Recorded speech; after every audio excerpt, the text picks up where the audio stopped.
بسم اللہ الرحمن الرحیم۔ السلام علیکم ورحمۃ اللہ وبرکاتہ۔ امید کرتا ہوں آپ سب خیریت سے ہوں گے۔ میری دعا ہے اللہ تعالیٰ آپ کو خیر و عافیت سے رکھے، اور جہاں جہاں تک میری آواز سنی جا رہی ہے اللہ تعالیٰ ہر کسی کی مشکلات آسان فرمائے، آمین۔ اگر آپ میرے چینل پہ نیو ہیں تو چینل کو سبسکرائب کر لیں اور ویڈیو کو لائک کر دیں، ساتھ ہی گھنٹی کے بٹن کو دبانا مت بھولیے تاکہ بر وقت ویڈیو آپ کو مل سکے۔ جزاک اللہ۔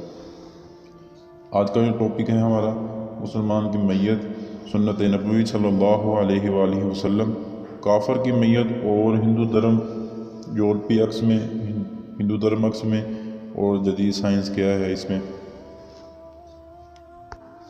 شروع کرتے ہیں۔ بسم اللہ الرحمن الرحیم۔ اسلامی اصولوں میں سادگی، آسانی اور سہولت پیدا ہونے سے لے کر مرنے تک ہے، بلکہ محض سے لحد تک اسلام مسلمانوں کو آسانی ہی آسانی دیتا ہے، جس سے ہر امیر و غریب مستفید ہو سکتا ہے۔ بالکل یہی عالم مسلمان اور کافر میت کا ہے۔ جب مسلمان فوت ہوتا ہے تو بالکل سستا انتظام یہی ہوتا ہے کہ ایک عام سادہ سے کپڑے میں کفن دے کر بالکل سادہ قبر میں دفن کر دیا جاتا ہے، جبکہ اس کے برعکس یورپی زندگی میں جہاں جینا عذاب ہے وہاں مرنا بھی عذاب ہے، اور مسلسل تکلیف سے کم نہیں۔ اس ضمن میں ایک سیاہ اسکالر کے تجربات ذرا سنیے۔ جب سے مہنگائی کا منہ زور گھوڑا سپٹ دوڑنے لگا ہے، یورپ میں مرنا بھی مہنگا ہو گیا ہے۔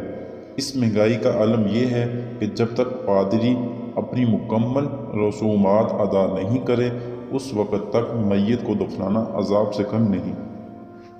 یورپی میت کی اقسام یہ ہے: میت کی 3 پیس اعلیٰ قسم کا لباس پہنایا جاتا ہے، لاجواب ٹائی لگائی جاتی ہے، ایک بہترین صندوق میں ڈال کر اس کو دفن کیا جاتا ہے۔ اس دفن میں ویلفیئر ادارے نے نہلانے، گھر سے لے کر جانے اور قبرستان تک لے جانے، لباس اور پرفیوم لگانے، صندوق بنوا کر اس میں رکھنے کا بل موجود ہوتا ہے۔ یہ ادارہ ہر عمل کا علیحدہ حساب وصول کرتا ہے۔ اس کے علاوہ جس زمین اور جگہ کو قبر کے لیے استعمال کیا جاتا ہے وہ زمین بھی قیمتاً لی جاتی ہے، اس کی قیمت چکائی جاتی ہے، قیمت کے ساتھ لی جاتی ہے، اور بعض یورپی ملکوں میں اس کی میعاد ہوتی ہے۔ اگر مقررہ میعاد تک لی گئی زمین کے لیے مزید رقم ادا کر دی جاتی ہے تو قبر محفوظ، ورنہ کسی اور میت کے لیے جگہ بنائی جاتی ہے۔ ایک اور قسم یورپی مردے کی ایسی ہوتی ہے جو اس سے بھی مہنگی ہوتی ہے۔ اس مردے کو 3 پیس سوٹ مہنگی اور اعلیٰ کوالٹی کا پہنایا جاتا ہے، جس کی ٹائی سے لے کر صندوق اور تمام لوازمات تک مہنگے اور قیمتی ہوتے ہیں۔ تیسری قسم یورپی مردے کی ایسی ایک الیکٹرک بھٹی میں جلا کر راکھ کر دیا جاتا ہے اور اس راکھ کو پانی میں بہا دیا جاتا ہے۔ موجودہ دور میں زمین کی کمی، آبادی کی زیادتی اور وقت کی قلت کے پیش نظر اکثر یورپی ممالک میں تقریباً یہی جلانے کا عمل کیا جاتا ہے۔ کچھ انڈیا کا حال۔ دنیا کے غریب ممالک میں شمار ہونے والے ملک ہندوستان میں رسموں و رسومات نے امیر سے لے کر غریب ہندو تک کو جکڑا ہوا ہے۔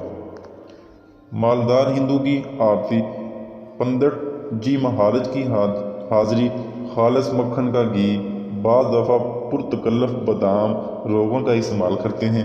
صندوق کی قیمتی لکڑی، دیگر کھانے پینے کے لوازمات کے ساتھ ایک ہندو کو جلایا جاتا ہے، اور یوں ایک جسم اختتام پذیر ہوتا ہے۔ غریب ہندو، ایسے پنڈت جی کی حاضری جو خود غریب اور لاوارث ہوتا ہے، مٹی کا تیل، عام جلانے کی سستی لکڑی اور کچھ کھانے کے لوازمات ہوتے ہیں۔ مفلس نادار ہندو، ایسے میں بعض ایسے غریب، مفلس اور نادار ہندو بھی ہوتے ہیں جس کے پاس میت کے جلانے اور رسومات کی ادائیگی کے لیے رقم نہیں، جن کا ایک وقت کا کھانا بمشکل پورا ہوتا ہے۔ وہ اتنی ہندوانہ رسوم کیسے ادا کر سکتے ہیں؟ ایسے میں کچھ لوگ بطور رسم میت کی انگلی کاٹ کر جلا دی جاتی ہے، باقی جسم گنگا دریا کے حوالے کر دیا جاتا ہے۔ اس میت کو وصول کرنے کے لیے بعض خطرناک گروہ ہیں جن کا کاروبار ہی صرف اور صرف ایسے لاوارث میت پانی سے نکال کر جلد گوشت جلا کر ہڈیوں کا ڈھانچہ فروخت کرنا ہے۔ اور یورپ میں دیکھا ہوا سید نور خان سیدی، کیا خیال ہے؟ اسلامی موت جہاں آخرت کی آسانی ہے وہاں دنیا میں بھی آسانی اور راحت ہے، اس میں کوئی شک نہیں۔ اللہ پاک نے ہمیں ایسا مذہب دیا ہے کہ جس میں دنیا اور آخرت میں ہی آسانی ہے، سکون ہی سکون ہے، مزے کی زندگی ہے۔ ہم اگر اسے استعمال اچھی طرح کریں تو آج کا ٹاپک ہمارا یہیں پہ اینڈ ہوتا ہے۔ امید ہے آپ کو ہماری ویڈیو پسند آئی ہے، اور ویڈیو پسند آئی تو ویڈیو کو لائک کر دیں اور چینل کو سبسکرائب کر دیں۔ ایسے ویڈیو ہمارے چینل پہ آپ کو ملتی رہیں گی۔ ہمارے چینل کا نام ہے ٹاپک سائنس اور سنت۔ تب تک کے لیے اجازت دیں، کافی ساری ویڈیو ڈال چکا ہوں، آگے انشاءاللہ مزید بڑھتے جائیں گے، مزید اچھی ویڈیو ڈالتے رہیں گے۔ ہر ویڈیو انفارمیٹیو ہوگی انشاءاللہ، رہی زندگی۔ تو آج کا ٹاپک یہیں پہ ختم کرتے ہیں۔ السلام علیکم ورحمۃ اللہ وبرکاتہ۔ اللہ حافظ۔